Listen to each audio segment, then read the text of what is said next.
The Wheel and the Butterfly, Chapter 8, Pinky vs. Disguises. Written by Justice3442 and read by Justice and 3442.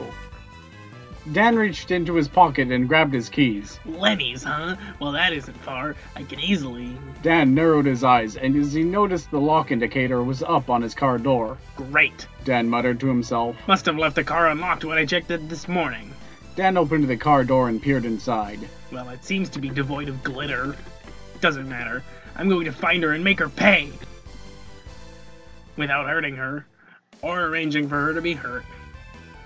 Chris and his threats of violence and or legal action. Well, she hurt something I loved. I'll just have to find something of hers and hurt it back. Dan grinned evilly to himself behind the wheel of his car. He started it and pulled out into traffic. Nice car, tough guy. Someone called from the street. I will find you and make orphans of your children! Dan shot back. He didn't have to travel far before spotting Chris's blue sedan at a gas station. He said out loud. Maybe this will be quicker than I thought. He pulled around to the back of the station and exited his car. He began to peer around the corner and... Hey, girl car, you can only park here if you're filling your tires with air. Dan turned around to see a dark olive, lanky gas station attendant in a gray jumpsuit shooting him a dirty look from the air pump Dan had unwittingly parked next to. Ah, my good man. Perhaps you can assist me, Dan said with a smile. Dan put his arms around the man and brought him around to the back of the car.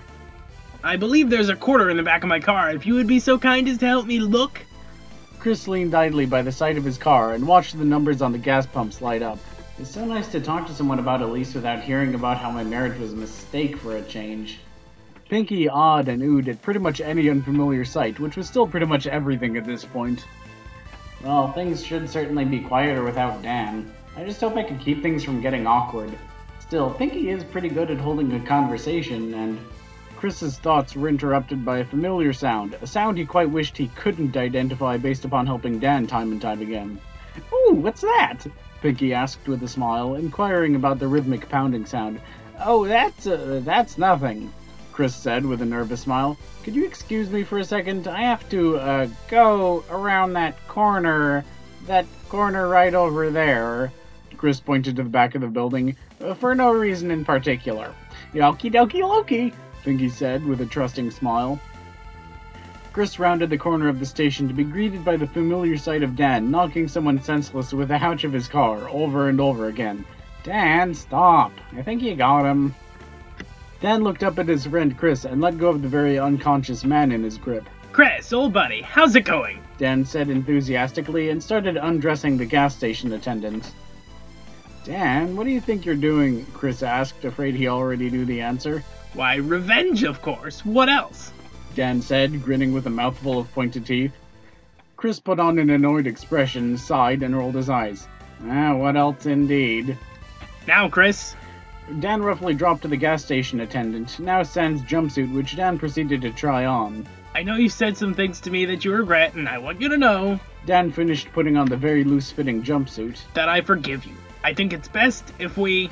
Dan reached over and opened the door to the gas station bathroom. Put aside our differences for the sake of vanquishing... Dan stuffed the unconscious man in the bathroom and tried closing the door, pushing it shut with the full weight of his body and a grunt when it became apparent the unconscious man was in the way of closing the door fully. A common foe. Come on, buddy, it'll be just like old times. Dan put out his hand and smiled wide. "No, Dan, just... no," Chris said, quickly making an X with his arms and throwing them to the side. Oh, come on! You don't even know who... "There is no way I'm going to help you get back at Pinkie Pie," Chris said sternly. "But look what she did to my car!" Dan insisted, motioning to the pink and bedazzled hatchback. "Dan, if you actually looked at that for more than a second..." Chris walked over, dragged his finger over the hood, and held up his now pink finger in one quick motion. "You'll find this stuff comes off when it drizzles." It too, Chris. Wait, you helped her, didn't you? Dan said accusingly. "Oh, Dan, calm down." No! If you won't help me get my revenge... Revenge against what? Chris and Dan both jumped slightly in their feet and turned towards a smiling pink-haired girl who had snuck up behind them. Pinky still had smudges of pink paint on her face. Dan quickly turned away, looked down, rubbed his index finger in a black oil puddle, held it between his nose and upper lip, and turned to face Pinky. Good day, madam. It's just me, your helpful local gas station attendant, Dan said, trying desperately to disguise his voice by dropping it an octave. Pinky squinted at the helpful local gas station attendant's chest. Juan? Yes, it's me, Juan. Dan said, quickly glancing from side to side pensively. It says John, Chris said flatly. What? Dan said, his voice returning to its normal enraged tone. You can't even pronounce... I mean, yes, that is my name. Well, Juan, Pinky said with a knowing smile, glancing at the pink bedazzled hatchback. What brings you out here? Oh, you know. Juan said, desperately thinking of an innocent response. Gas station stuff? Oh, hey, that reminds me, Chris spoke up. My windows are a bit dirty. Mind taking care of that for me, Juan? Juan grumbled angrily and glared at Chris.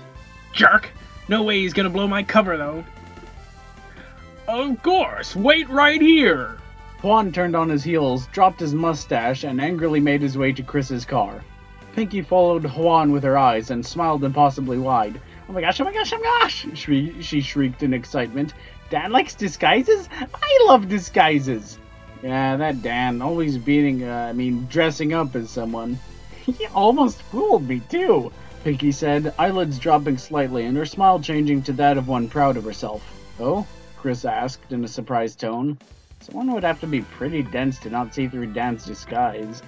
Yeah, Pinky cooed, but he forgot one small detail, she added matter-of-factually. Pinky placed her palm on the hood of Dan's car and smiled to herself, and then lifted it and gazed at her palm, realizing she had just turned it pink. Whoops! Juan returned, mustache held against his lip, wielding a squeegee. He quickly swung it over his shoulder, splashing Chris in the process. Hey, Chris said, leveling an irritated glance at Juan. Your car is all ready to go. Thanks, Juan, Pinky said. Oh, we're going to the Lenny's down the street. Would you like to come with us? We'd love to have your company, Pinky said, raising her eyebrows knowingly. I, would, but... Dan struggled to think of a convincing excuse. I'm allergic to food. Chris raised his eyebrows. You could have just said you still had work to do. Yeah, that too. Oh, well. Pinky trailed off. Oh, pictures! Pinky wrapped her arm around Juan's neck and snapped a picture of the two of them. Great, now you take one, Chris. Pinky handed the camera to Chris, who smiled and said, Say cheese. Pinky smiled wide and said, Cheese. Juan silently glared at Chris. Pinky looked down at her camera excitedly, then looked up. See you around, Han. She bounded back to the car with a tra-la-la-la-la. I think she bought it, Dan said to Chris. Dan, will you stop this nonsense and just join us for lunch? And break bread with the enemy? I think not, Dan said coldly, crossing his arms. I don't think I'm going to let this act of betrayal slide. Dan angrily climbed into his car. Fine, Chris said, also crossing his arms. See you at Lenny's. Oh, Chris grinned. You may want to hide your pink car next time, Chris said, pointing at the hood. Dan frowned and looked out his windshield, noticing an effeminate-looking handprint on the hood of his car. He buried his face in his palm, mumbled something obscene, started his car, and drove off. I'll have to step up his game with this one. She's clearly much smarter than she looked. Chris shook his head and started walking back to his car and an awaiting Pinkie Pie. The bathroom door flew open behind him. Why does everything taste like pennies? A terrified, half-naked gas station attendant inquired. Chris went pale, emitted a perturbed and made his way back to his car. Pinky was beyond giddy at this point. Oh, what do you think I'll put on next? Oh, I bet I'll show up as your waiter, or maybe a cook. Well, sometimes with Dan you have to expect the unexpected. Chris dwelled on this for a second. Okay, actually, always with Dan you have to expect the unexpected. Chris pulled into the parking lot and exited the car. Pinky crossed her arms on the roof of the car and rested her head for a second, then perked up. Clown! No, person. No, wait! Pinky shrieked with delight, holding her finger up in an aha pose. A walrus! She turned her body and wrung her hands, narrowing her eyelids. No one ever suspects the walrus, she said with a knowing grin. Uh-huh, Chris said. It began to dawn on him he had swapped out one crazy friend for another flavor of crazy. He walked to the entrance, holding the door open for Pinkie Pie. Pinkie walked in, but still had the same knowing grin plastered on her face as she scanned the restaurant and... Aha! Pinkie pointed to a tall waiter in a long white coat with short stubby arms who looked like he was having a lot of trouble balancing and holding his order of food. Nice try, Dan, but you have to try better than the old stilts and long coat routine to outsmart this bone. Pinkie threw open the coat to reveal it was, in fact, 3 men with dwarfism posing as a single individual. The trio teetered and crashed into a nearby table, splattering food all over the occupants and themselves. Chris sat down at a booth and shielded his eyes, hoping no one noticed him. Yeah, definitely just a new kind of crazy. Wait, why are there 3 men with dwarfism posing as a waiter? Pinkie sat down across from Chris and started twiddling her thumbs. This is hard, she announced, staring down at her hands. Their waitress came by and wordlessly dropped a couple of menus and waters. Chris quickly opened his and buried his head in it. Pinkie grabbed hers and started poring over it, and it inhaled as she glanced at a page. You can order breakfast all day? She asked excitedly. Chris lowered the menu. Yep, I'm going to order the home run special and a double bacon cheeseburger, he said proudly. If that's okay with you, of course, he added, realizing he wasn't paying for a change. Of course, Pinkie said in a squeaky voice. It's the least I can do for last night. Just then, Pinkie inhaled a seemingly impossible amount of air. Good afternoon, friends. A short, unshaven, mustachioed man with a soul patch in a top hat tuxedo and gray pants greeted Pinkie and Chris. Chris and Pinkie stared blankly at him until Pinkie quickly brought her camera up, snapped a quick photo, and just as quickly put it back in her bag. For one brief, shining second, the world was replaced with a dapper-looking gentleman in front of her. Would you two do me the honor of letting me dine with you this fine day? Oh, yes, Pinkie said. Chris rolled his eyes as the well-dressed gentleman sat next to him. The gentleman doffed his hat at Pinkie. My name is Moneybags. Mr. Moneybags. Pinkie beamed with delight and held out her hand. My name is Pinkie Pie, she exclaimed. Rather than shake it, Mr. Moneybags gently took Pinkie's hand and gave her knuckles a tiny peck. Pinkie let out an audible of delight. Chris simply continued to look perturbed with his head in his menu. Chris, would you like to introduce yourself to the nice man? Pinkie asked. Chris set the menu down, crossed his arms, and simply glared down at the well-dressed man sitting next to him. Chris, that is not how we make friends, Pinkie said in a maternal tone. Chris narrowed his eyes at Pinkie, sighed, and extended a hand to Mr. Moneybags. Mr. Moneybags took it and gave it a firm shake. Charmed, I'm sure. Their waitress returned, placed a water in front of the well-dressed man, and coldly asked, Are you ready to order? Chris ordered his special and burger. Pinkie ordered an endless stack of pancakes and some French toast. Mr. Moneybags ordered a turkey sandwich, no cheese, and no vegetables. The waitress took their order and gave Pinkie a funny look as she walked off. Pinkie furrowed her brow and looked back at the 2 men sitting across from her. Pinkie, Chris whispered, your face. Pinkie reached up only to smear more pink paint on her face. Whoops, silly me, be right back. She dashed for the restroom. Chris exhaled and looked down at Mr. Moneybags. Dan, where did you get that outfit? Chris asked, arms crossed. I spotted a conglomerate promotion a few blocks over when I hid my car. Their 75th anniversary or something. I rode the mascot. Dan answered, grinning to himself. These clothes fit perfectly and they look amazing. Dan, this is ridiculous. Why don't you just try being her friend? Chris asked, throwing his hands out in front of him, palms turned up. Because, Dan insisted. She's the enemy. Dan's face twisted into a sneer. You know she caused 3 dwarfs to drop a tray full of food on a table. Shit. What? Dan replied, cocking an eyebrow. She was trying to look for you, and... Chris clenched his eyes shut, leaned his head down, and clenched the bridge of his nose with his thumb, forefinger, and middle finger. It sounds crazy even describing it. It's exactly the sort of thing you would do. Before Dan could respond, Pinkie bounded back to the table with a happy grin and sat back down. So, Mr. Moneybags, tell us about yourself. Dan put back on his old money voice and regaled the table with the delights of being rich and owning multiple properties, houses, and hotels in between bouts of Pinky taking photos of everyone at the table and forcing the staff to snap photos as well. Before long, their food had arrived. Chris hungrily dug in. Mr. Moneybags opened his sandwich and sighed disappointedly, staring at the bright rectangular yellow blemish on his sandwich. Pinky looked at the sandwich, frowned, and stood up. She walked over and put her hand on Mr. Moneybags' shoulder and smiled warmly down at him. "I'll take care of this dapper Dan man." Pinky grabbed the plate that was in front of Dan, walked into the kitchen and... "What's the big idea? Are you trying to kill someone? No, jeez. No, jeez. Do you understand that you just put poison in a man's food? How many people have you killed with your carelessness? How much blood is on your hand? Think it again. Don't embarrass yourself this time." Chris and Dan's jaws dropped. Though Chris recovered quickly enough to continue eating, Dan continued gawking at Pinky until she sat down across from him and Chris.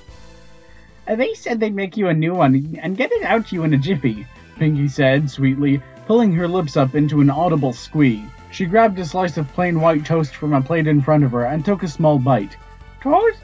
she asked, sliding the plate towards Dan. Dan regained his senses long enough to grab a slice and start nibbling on it. Within a matter of minutes, a new cheeseless, vegetable-less turkey sandwich was in front of him, which he happily consumed. After the three had finished their meals, the waitress came to fetch their plates. "Finished?" she asked, eager to get them out of the restaurant. Pinky smiled wide. "Dessert?" she asked. The waitress sighed, pulling out her pad of paper and pen, and tapped her foot impatiently. "I will have the double chocolate sundae," Chris exclaimed. "Pie a la mode, without the a la mode," Dan said, still doing an old money voice. Pinky looked across the table to someone's yellow drink with a red tint on top. "Who? What's that?" she asked excitedly. The waitress looked behind her and sighed. "Strawberry lemonade," she answered flatly. "Sounds delicious. I love strawberries and lemonade." "Hope you like disappointment, too," Dan muttered, forgetting he was still pretending to be someone else. Pinky glanced at him. Dan decided to clear his throat for about the next 30 seconds to detour suspicion. Chris prayed they'd get out of the restaurant without further incident. It was not to be. The waitress soon returned with their order, along with a check, placing all of the dessert items in front of them, along with a slip of paper. Pinky took a sip of her drink, leaned her head under the table, and quickly spit what she had sipped on the floor. "Ah!" she exclaimed. Chris increased the pace of his eating, sensing he had very little time to consume his dessert. "What is this?" Pinky asked, with a disgusted look on her face, motioning at her beverage. The waitress sighed, a sound the occupants of the table were getting used to. "It's what you ordered, ma'am." Dan waved his hand dismissively. "Only if she ordered artificially colored sugar water with synthetic lemon and strawberry flavors," he said in his regular tone of voice. Pinky's face went red. "Fake lemon and strawberries? Fake lemon and strawberries!" she screamed at the top of her lungs. Chris feverishly attempted to devour his sundae.